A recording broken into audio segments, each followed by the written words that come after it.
नमस्कार सभी विद्यार्थियों का हार्दिक स्वागत। आज हम बातचीत करने वाले हैं अकाउंटिंग फॉर बैंकिंग कंपनीज, यानी बैंकिंग कंपनी से संबंधित जो अकाउंटिंग होती है उसके बारे में हम विस्तृत चर्चा करेंगे। बैंकिंग जो शब्द है वो बैंक से जुड़ा हुआ शब्द है और बैंक के बारे में आप सभी परिचित हैं। उस कंपनियों के बारे में जो अकाउंट्स रखे जाते हैं उनके बारे में आपसे विस्तृत चर्चा करेंगे। तो शुरू करते हैं अकाउंटिंग फॉर बैंकिंग कंपनी। मैं doctor Mahendra Khardia, assistant professor ABST आपसे बातचीत कर रहा हूं और शुरू करते हैं आज का टॉपिक। बैंकिंग कंपनियों का संचालन बैंकिंग नियंत्रण अधिनियम 1949 तथा रिजर्व बैंक अधिनियम द्वारा होता है। बैंकिंग कंपनियां हैं उनका संचालन है वो बैंकिंग नियंत्रण अधिनियम 1949 तथा रिजर्व बैंक अधिनियम द्वारा होता है। भारतीय कंपनी अधिनियम के प्रावधान भी बैंक पर उसी सीमा तक लागू होते हैं जिस सीमा तक उक्त दोनों अधिनियमों से असंगति में रखते हो। यानी भारतीय कंपनी अधिनियम है उसके प्रावधान भी उस पर लागू होते हैं, लेकिन उसी सीमा तक लागू होते हैं जब संगति रखते हो। असंगति रखते हुए वो लागू नहीं होंगे। अब बात करते हैं कि बैंक की परिभाषा। जो कंपनी भारत में बैंकिंग व्यवसाय करती है उसे बैंकिंग कंपनी कहते हैं। ऐसी कंपनी को अपने नाम में बैंक, बैंकर अथवा बैंकिंग शब्द अनिवार्य रूप से लगाना पड़ता है।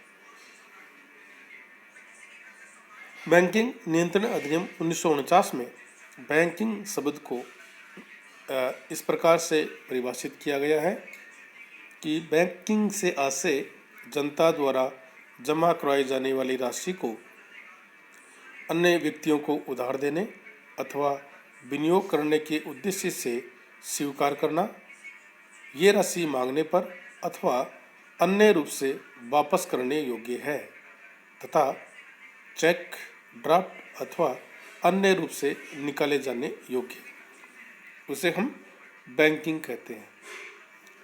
व्यापार की मनाही।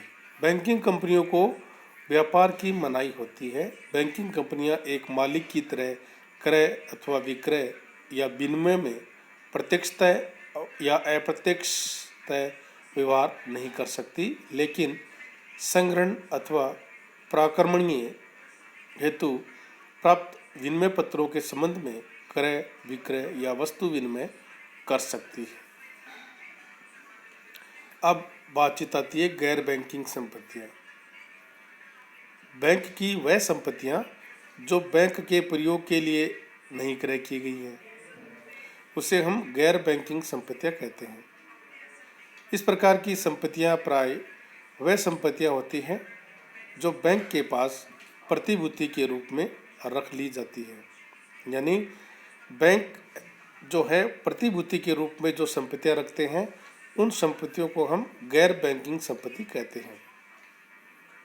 और ऋण का भुगतान न होने पर बैंक द्वारा अधिकृत कर ली जाती है।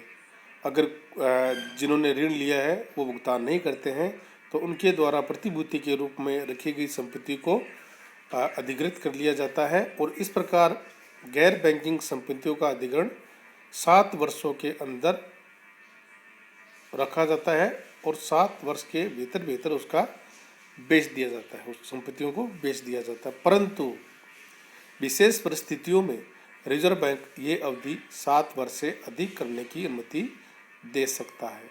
गैर बैंकिंग संपत्तियों को चिट्ठे में उनके बाजार मूल्य अथवा अनुमानित वसूली मूल्य से अधिक मूल्य पर नहीं दिखाया जाना चाहिए। अब बात आती है गैर बैंकिंग संपत्तियों का निपटारा। जैसे कि बताया कि एक बैंकिंग कंपनी केवल अपने उपयोग के लिए ही संपत्तियां, अचल संपत्तियां खरीद सकती है। अन्य प्राप्त अचल संपत्तियां प्राप्ति की तिथि से 7 वर्ष के भीतर उसका निपटारा कर लिया जाना चाहिए।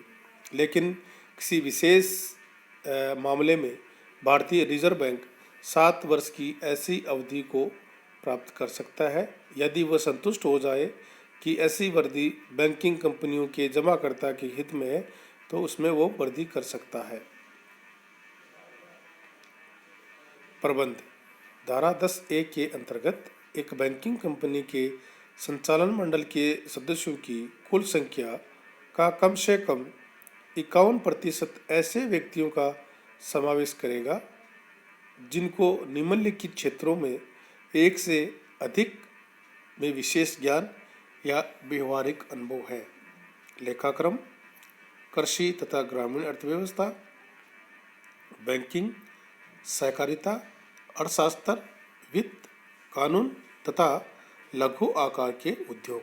इन क्षेत्रों में उनको व्यवहारिक ज्ञान होना चाहिए, विशेष अनुभव, इस विषय के वो विशेषज्ञ होने चाहिए और व्यवहारिक अनुभव उनको होना चाहिए, उनको इसमें शामिल किया जाता है।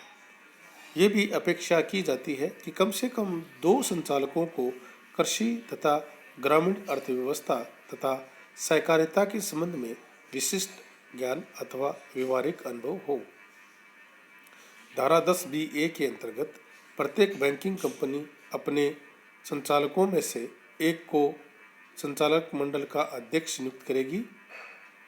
अध्यक्ष को बैंकिंग कंपनी के संपूर्ण कामकाज के प्रबंध का दायित्व सौंपा जाता है। अध्यक्ष को बैंकिंग कंपनी के संपूर्ण कामकाज के प्रबंध का दायित्व सौंपा जाता है और ऐसा अध्यक्ष बैंकिंग कंपनी के पूर्णकालीन कर्मचारी होता है और इस अवधि के लिए वह इस पद पर 5 वर्ष तक रह सकता है। अन्य संचालकगण जो पूर्णकालीन संचालक हैं लगातार ऐसी अवधि के लिए अपने पद पर रह सकते हैं जो कि 8 वर्ष से अधिक न हो। अब बात आती है कि बैंकिंग नियंत्रण अधिनियम 1949 है, उसको बैंकिंग नियंत्रण संशोधन अधिनियम 1994 द्वारा संशोधित कर दिया गया था, जो कि 31 जनवरी 1994 से प्रभावी है। और अध्यादेश मूलतः निम्नलिखित बातों के बारे में था कि अंशधारियों को वोट देने की जो सीमा वर्तमान में कितनी थी, 1% थी, उसे कुल वोटिंग अधिकारों के 10% तक बढ़ा दिया गया था। पूर्व में केवल एक पूर्णकालीन अध्यक्ष के स्थान पर बैंकिंग कंपनियों में एक पूर्णकालीन अध्यक्ष अथवा अंशकालीन अध्यक्ष की नियुक्ति का प्रावधान किया गया। इस जो संशोधित अधिनियम था इसमें पहले एक पूर्णकालीन अध्यक्ष के स्थान पर बैंकिंग कंपनियों में एक पूर्णकालीन अध्यक्ष अथवा अंशकालीन अध्यक्ष की नियुक्ति का प्रावधान किया गया। हालांकि जहां पर अंशकालीन आधार पर अध्यक्ष की नियुक्ति की जाती है, वहां पर ऐसी बैंकिंग कंपनियों में प्रबंध के संपूर्ण मामलों को देखने के लिए प्रबंध संचालकों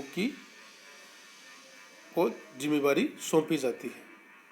यानी अगर अंशकालीन अध्यक्ष है तो वहाँ पर बैंकिंग कंपनियों के जो संचालन है उसको देखने के लिए एक संचालक को जिम्मेवारी सौंपी जाती है।